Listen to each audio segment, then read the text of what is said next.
Surpa Badasha Aishvi in Ashwin Sakka vaikkum palagaram adukku Aishvi in Ashwin. நம்முடைய மூத்த பத்திரிகையாளர் திரு சுவாமிநாதன் அவர்கள் இணைந்திருக்கிறார். வணக்கம் திரு சுவாமிநாதன். தற்போது ஒரு மாநிலங்களவை இடம் காலியாயிருக்கு CV சண்முகத்தோட ராஜினாமாவால. அதற்கு இடைத்தேர்தல் நடைபெறுது.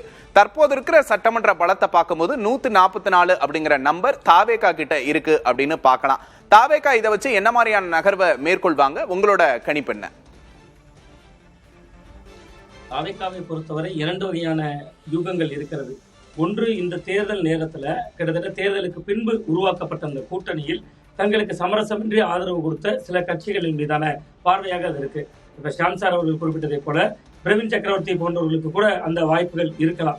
ஒருவேளை ஏன்னா அவர் தான் முதல்ல தொடர்ச்சியாக ஒரு விஷயத்தை கூறி வந்தார். 18% வாக்குப்பதிவு இருக்கு, தாவேகாவுக்கு 18% ஓட்டு வங்கி இருக்குன்னு காங்கிரஸ் கூட்டணிக்குள் முதலில் கல்லெறிந்தவர் அவர் தான், திமுகவுக்குள் இருந்த போதே. அப்ப கிட்டத்தட்ட அதுக்கான ஒரு இதுவும் இருக்கிறது. அவர் விஜய்க்கும் ரொம்ப நெருக்கமானவர். இருந்தாலும் கூட முதல் வாய்ப்பு வருகிறது.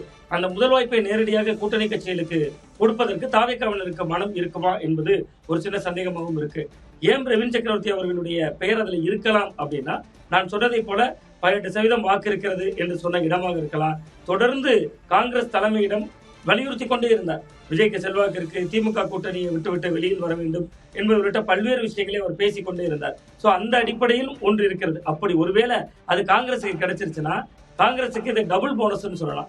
ஏன்னா ஏற்கனவே தேர்தலுக்கு முன்பு திமுகவோட கூட்டணிக்கு போகிற பொழுது ஒரு ராஜ்யசபா எம்பி வாங்கிட்டாங்க. தேர்தலுக்கு பின்பு உருவான கூட்டணியிலும் ஒரு ராஜ்யசபா எம்பி கிடைக்கும் என்றால் அது காங்கிரஸுக்கு ஒரு டபுள் போனஸ் தான். பட் தாவேகாவை பொறுத்தவரை நேரடியாக கூட்டணி கட்சிகளுக்கு கொடுக்காமல் அவர்களுடைய வியூகம் என்ன இருக்கலாம்னா, இப்ப லால்குடி தொகுதியில் போட்டியிட்டு தோல்வியடைந்தவர் முன்னாள் அமைச்சர் கிருட்டினம் போன்றவர்கள், அந்த மாதிரியான ஆட்களுக்கு கூட கொடுக்கலாமா அப்படின்னு சில பட்டியல்கள் தயார் செஞ்சுட்டு இருக்காங்க. நாடாளுமன்றத்தில் அவங்களுக்கான பிரதிநிதித்துவம் நிச்சயமா வேணும்.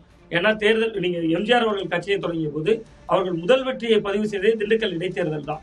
அப்ப அது மாதிரி ஏதாவது ஒரு நாடாளுமன்றத்திலோ எங்கோ ஒரு பிரதிநிதித்துவம் இருக்கணும் அப்படிங்கிறது அவர்களுடைய பெரிய விருப்பமாக இருக்கு. சோ அது ராஜ்யசபாவுக்கு தாவேகாவிலிருந்தே ஒருவரை அனுப்பணும் அப்படிங்கிறதும் விஜய் தரப்பினருடைய ரொம்ப இதாக இருக்கலாம். சோ அந்த அடிப்படையிலும் நம்ம பார்க்கிறப்ப தேர்தலில் போட்டியிட்டு தோல்வி அடைந்த ரொம்ப சீனியர்களாக இருக்கக்கூடியவர்களுக்கு அந்த வாய்ப்பு வழங்கப்படலாம். அல்லது பொது நிலையிலிருந்து தாவேகா ஆதரவு நிலைப்பாட்டை எடுக்கக்கூடியவர்கள் இருந்து ஒரு பொதுநிலையினர்ல இருந்து கூட ஒரு அறிவார்ந்த ஆளுமைகளாக யாரையாவது அனுப்பலாமா என்பது உள்ளிட்ட திட்டங்கள் அவர்கள் தொடர்ந்து 3 நாட்களா அது தொடர்பாக பேசிக் கொண்டிருப்பதாகத்தான் தகவல்கள் வந்தவண்ணம் இருக்கு அப்படின்னு தான் நான் பார்க்கிறேன். நிச்சயமா சுவாமிநாதன், தாவேகாவிலேயே நிறைய சீனியர்கள் இருக்கிறாங்க, மிக முக்கியமானவங்க இருக்கிறாங்க. பிரவீன் சக்கரவர்த்திக்கும் கொடுக்கப்படலாம் அப்படின்னு பேச்சு போய்கிட்டு இருக்கு. இந்த நிலையில தாவேகாவோட டெல்லி நகர்வுகளை எப்படி பாக்குறீங்க? அவங்க பாஜகவை எப்படி அணுகுறாங்க அப்படிங்கறதும் இங்க முக்கியத்துவம் வாய்ந்த ஒண்ணா இருக்கு. அடுத்தடுத்த தாவேகாவோட டெல்லி நகர்வுகள் எப்படி இருக்கணும் அப்படிங்கறது உங்களோட கணிப்பு? இல்ல, அவர்களை பொறுத்தவரை டெல்லியில ஒரு இணக்கமான சூழலை தான் இருப்பாங்கிறதா நமக்கு இந்த பதவியேற்புகளே நமக்கு காட்டுது. நீங்க கிட்டத்தட்ட முதல் நாள் நீங்க காட்சிகளை பார்க்கலாம். வந்தே மாதரம் ஏன் முதல்ல பாடப்பட்டது அப்படிங்கிற எதிர்ப்பை கூட்டணி கட்சிகள் அதிகமா முன் வச்சாங்க. இடதுசாரிகளாக இருக்கலாம், விடுதலை சிறுத்தைகளாக இருக்கலாம், எல்லாருமே முன் வைத்தாங்க. இன்னைக்கு 3வது நாள், இன்றைக்கும் பதவியேற்புல வந்தே மாதரம் முதல்ல பாடப்படுது. அப்ப அது கிட்டத்தட்ட தாவேகாவின் மீதான எந்த தவறும் கிடையாது. அது ஆளுநர் மாளிகையினுடைய மரபு. அதை ஆதவர்ஜனாவும் தெளிவுபடுத்தி இருந்தார். இன்றைக்கு நேற்று இல்ல, 1875 வந்தே மாதரம் பாடல பக்கிம் சந்திர சாட்டர்ஜி எழுதியிருந்தார். அதனுடைய 150வது ஆண்டு கடந்த 2025ஆம் ஆண்டு முழுவதுமே வந்தே மாதரம் பாடலோட 150வது ஆண்டு நம்ம கொண்டாடினாங்க, இந்திய அளவுல கொண்டாடினாங்க.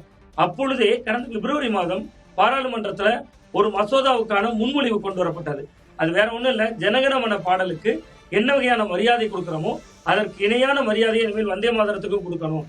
அப்ப அந்த இடத்துல ஃபைட் பண்ணல தாவேகா, கிட்டத்தட்ட அதை ஏற்றுக்கொள்கிறார்கள். ஆளுநர் மாளிகையினுடைய மரபு அது, நம்ம சட்டமன்றத்துக்குள்ள வருகின்ற நிகழ்வுகள்ல பாத்துக்கலாம் அப்படிங்கிற ஒரு நிலைப்பாட்டை நோக்கி நகர்றாங்க. முதல்ல நன்றி தெரிவித்து இவர் மோடி அவர்களுக்கு எழுதிய கடிதத்திலையும் ஒரு இணக்கமான சூழல் ஏற்படுத்துவோம் அப்படின்னு நினைக்கிறாங்க. கிட்டத்தட்ட காங்கிரஸை கூட்டணிக்குள் சேர்த்திருப்பதனாலேயே பாஜக அவர்களை எதிரியாகத்தான் நினைப்பாங்க. ஆனா இன்னொன்று நம்ம பார்க்க வேண்டியிருக்கிறது, அதிமுக 2 பிளவுகள் இருந்தது.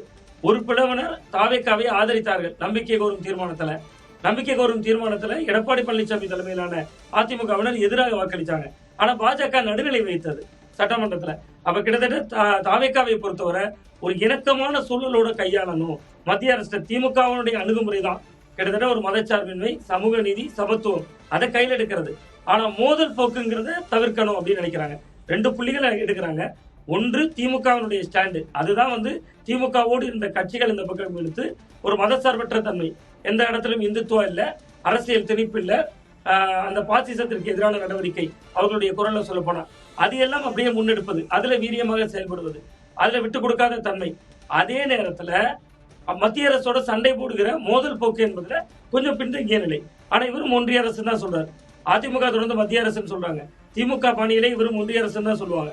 அது எல்லாம் நடக்கும். ஆனா அந்த மோதல் போக்கு இல்லாமல் ஒரு சமரச புள்ளியோடு அவர்கிட்ட நிதிகளை பெறுவதற்கான முயற்சி முன்னெடுப்புகள் தான் ஈடுபடுவாங்க.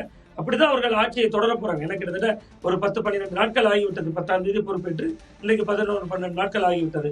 மத்திய அரசுக்கு எதிராக கூர்மையான கருத்துக்கள் எதையும் அவர்கள் தெரிவிக்கல. ரொம்ப ஆக்கப்பூர்வமான மும்மொழி கொள்கை விஷயத்துல ராஜ்மோகன் போன்றவர்கள் கருத்து சொல்றாங்க.